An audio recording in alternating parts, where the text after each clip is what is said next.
বিশ্ববাজারে অস্থির পরিস্থিতির কারণে বাংলাদেশকেও জ্বালানি তেলের দাম সমন্বয় করতে হয়েছে বলে মন্তব্য করেছেন বাণিজ্যমন্ত্রী খন্দকার আব্দুল মুক্তাদির।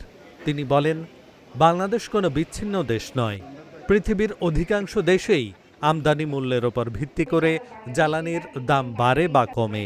ভারত সহ বিশ্বের বড় বড় দেশগুলো বর্তমানে তেলের দাম বাড়াতে বাধ্য হয়েছে। সোমবার সকালে সিলেট জেলা হাসপাতাল পরিদর্শন এবং হাম রুবেলা টিকাদান কর্মসূচির উদ্বোধন শেষে তিনি এসব কথা বলেন। বাণিজ্যমন্ত্রী বলেন, ইরান, আমেরিকা, ইসরায়েল অস্থিরতা শুরু হওয়ার আগে মার্কিন যুক্তরাষ্ট্রের অনেক অঙ্গরাজ্যে প্রতি গ্যালন তেলের দাম ছিল $2.80 বা 90 সেন্টের আশেপাশে। বর্তমান পরিস্থিতিতে তা $5 গিয়ে ঠেকেছে। সেই তুলনায় বাংলাদেশে ডিজেলের দাম লিটার প্রতি 100 টাকা থেকে বাড়িয়ে 115 টাকা করা হয়েছে। জ্বালানির এই মূল্য বৃদ্ধি যেন সাধারণ মানুষের ওপর বোঝা হয়ে না দাঁড়ায়, সে বিষয়ে সরকার সজাগ রয়েছে বলে জানান বাণিজ্যমন্ত্রী।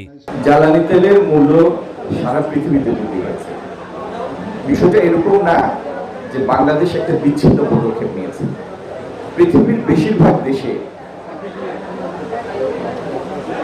পেট্রোলিয়াম পণ্যের মূল্য ব্যবস্থাপনাটা স্বয়ংক্রিয়।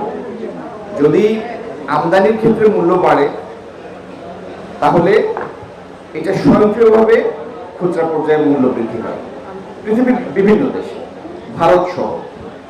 সুতরাং আপনি আশপাশের যতগুলি দেশকে রেফারেন্স হিসাবে নেবেন, প্রত্যেকটা দেশ জ্বালানির এই অস্বাভাবিক মূল্য বৃদ্ধির অভিজ্ঞতা সহ্য করতে না পেরে পাইকারি এবং খুচরা পর্যায়ে মানে ভোক্তা পর্যায়ে মূল্য বাড়াতে বৃদ্ধিতে বাধ্য হয়েছে।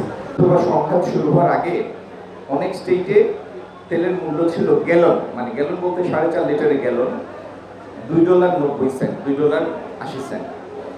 সেই $2.80-90 এখন $5 পৌঁছেছে বিভিন্ন স্টেট। তো সেই তুলনায় বাংলাদেশের যে ডিজেলের মূল্য ছিল 100 টাকা পার লিটার, সেটা বৃদ্ধি করে 115 টাকা করা হয়েছে। এবং এই মডেস্ট ইনক্রিজের কারণই হচ্ছে যেন এইটার কারণে মূল্যস্ফীতির সৃষ্টি না হয়। তারপরে আপনারা জানেন, কৃষক পর্যায়ে যখন সেচের জন্য পাম্প চালানো হয়, সেখানে কৃষককে যেন মূল্যবৃদ্ধির অভিজ্ঞতা তাকে সহ্য করতে না হয়, সেজন্য সরকার এইদিকে বিশেষভাবে দৃষ্টি দিয়েছে।